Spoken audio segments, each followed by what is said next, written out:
Hello and welcome back to the Low Bottom High Rise podcast with me, your host, Moira Casaba.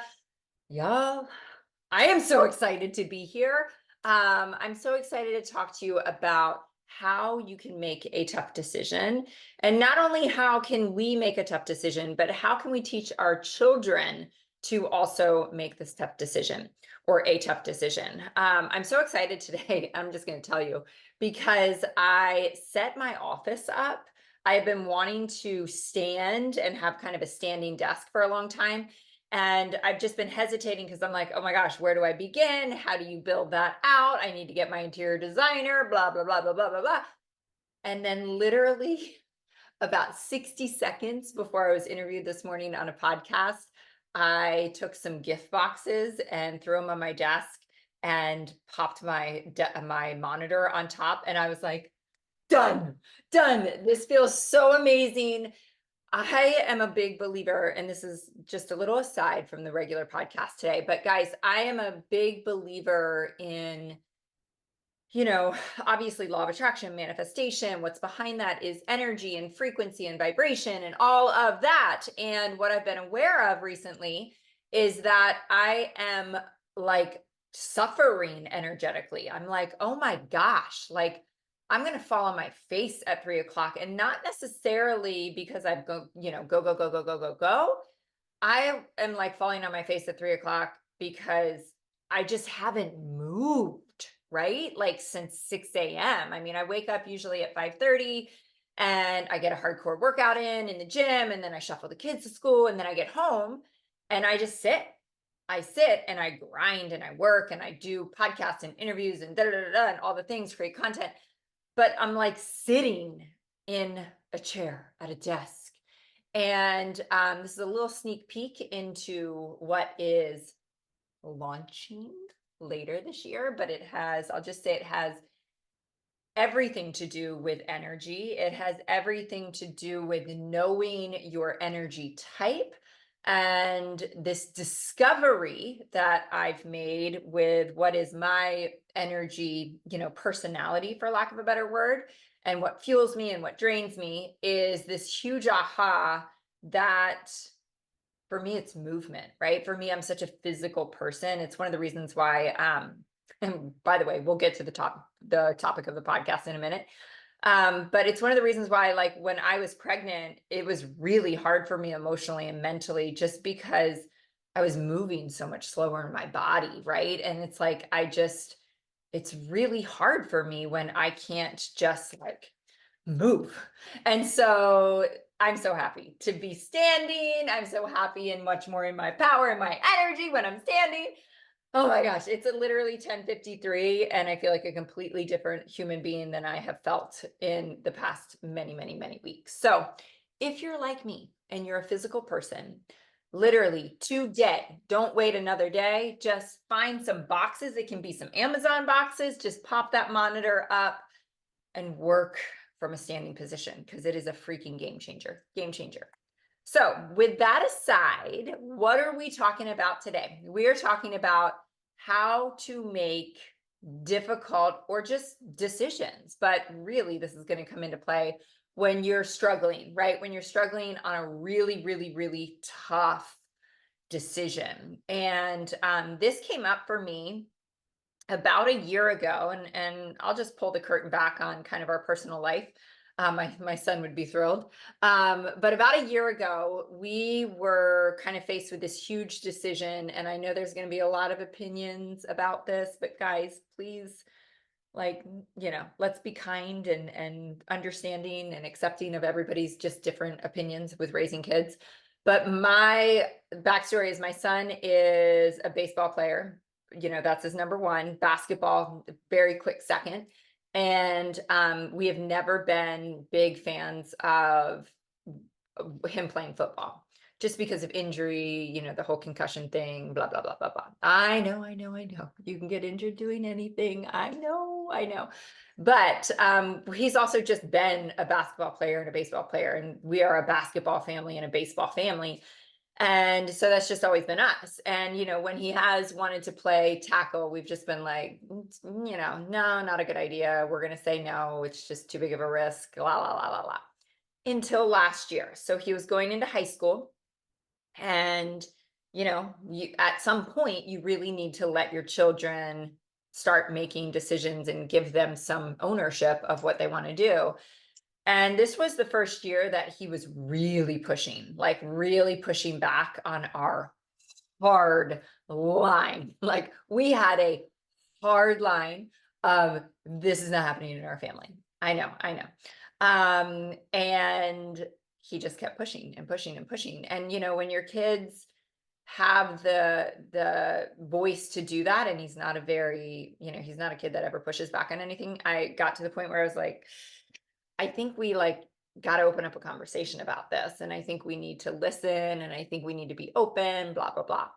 So it came down to this really big decision for our family, or for our son, that was he going to let go of basketball, which was like a love of his life, and something he's played since, he was, I don't know, 4 years old, 5 years old.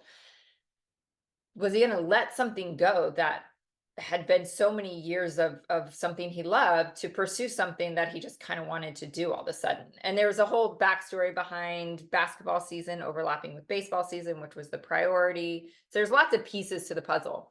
But what it boiled down to was, this is a huge decision. Like, this is a huge decision to give up something. And I know you can always go back to it, but let's be real. Like, if he was going to give up basketball, he's probably not going to play through high school.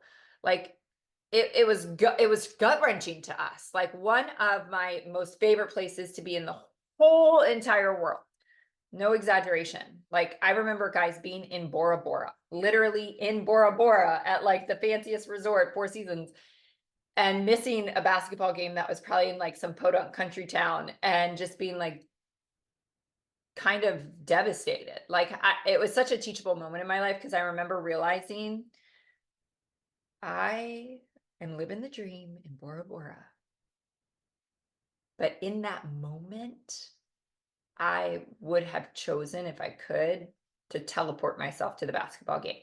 Meaning that sitting there watching my son play basketball would bring me more joy than being in Bora Bora. Like, huge light bulb moment for me, right? So when I say this is like one of my favorite things to do in the world, I really mean it's one of my favorite things to do. And like, so that was so hard for us, right? Like, as parents, like, oh my God, you're giving this thing up. I know it's your life, but this is hard for me too. So it was a big decision. And I remembered in this moment that Lord knows what I was trying to decide on, probably 15 years before that.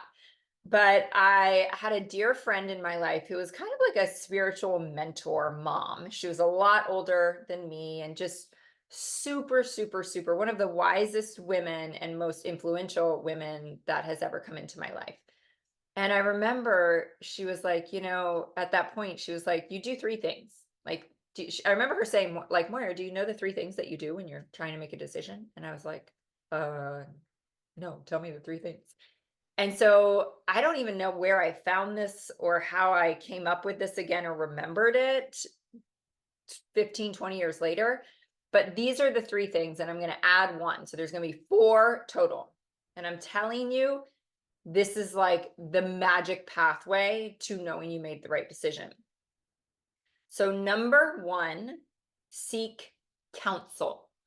Seek counsel, which means, for me, the way that I interpret that is obviously talk to somebody, but I talk to like as many people as possible. And I always go back to listen to the whisper, especially in this situation. It was so interesting, because there were certain whispers that were like, reach out to this random dad whose son played D1 baseball and have a conversation. And it's almost like, I feel like sometimes when we're given those whispers, it's like because he has information that you're not privy to right now that's going to help in making this decision, right?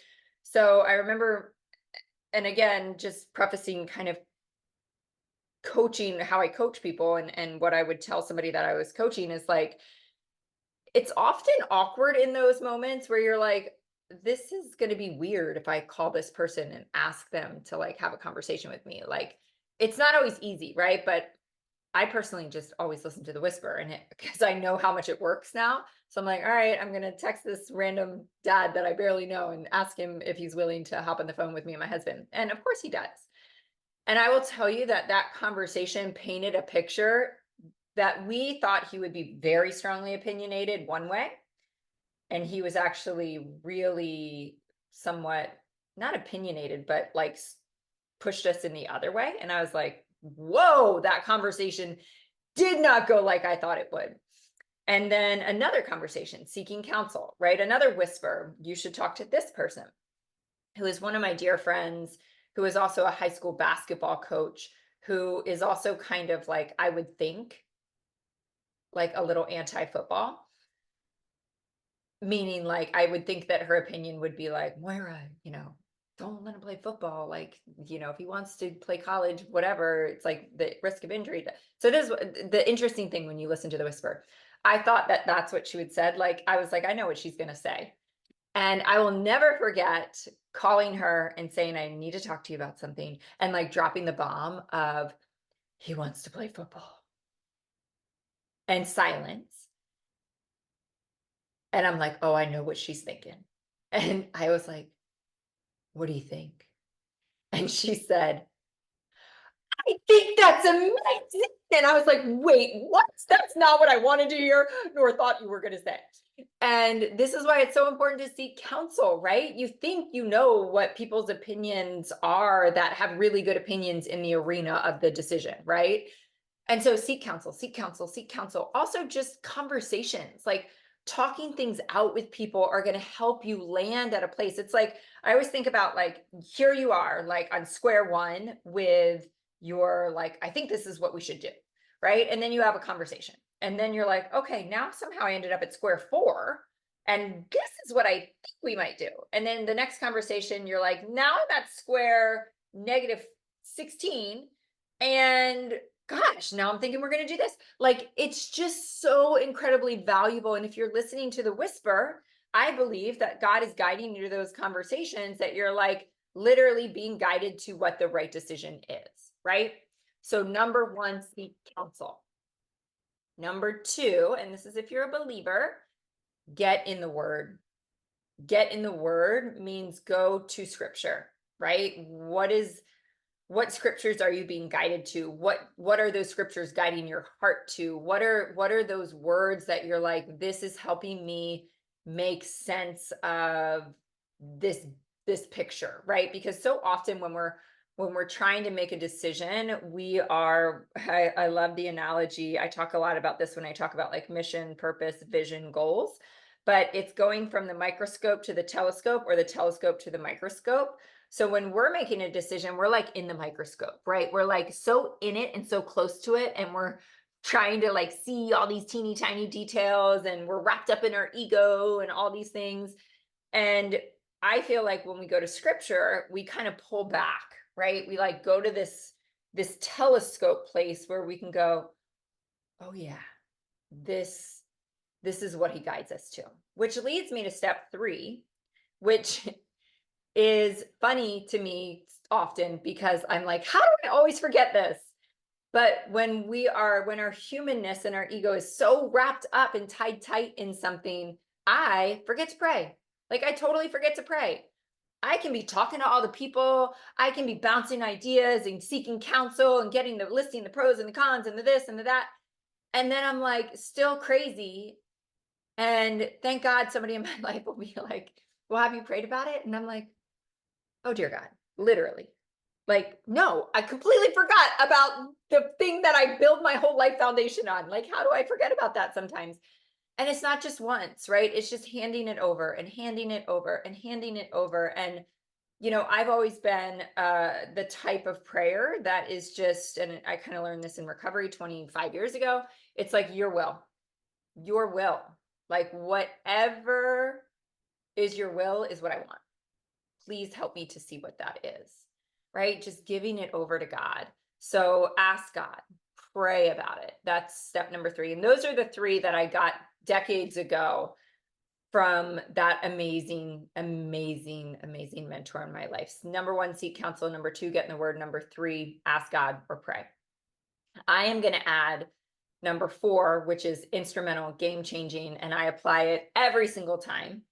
And that is, you've probably heard me say it before, let the sun go down on it for 3 nights, is what my mom always said. Let the sun go down on it for 3 nights. And I can remember this was like torturous when we kind of gave ownership to my son of like making this decision. And the interesting thing was it was summer and the basketball team was summer conditioning and the football team was summer conditioning. So he like had to make a decision.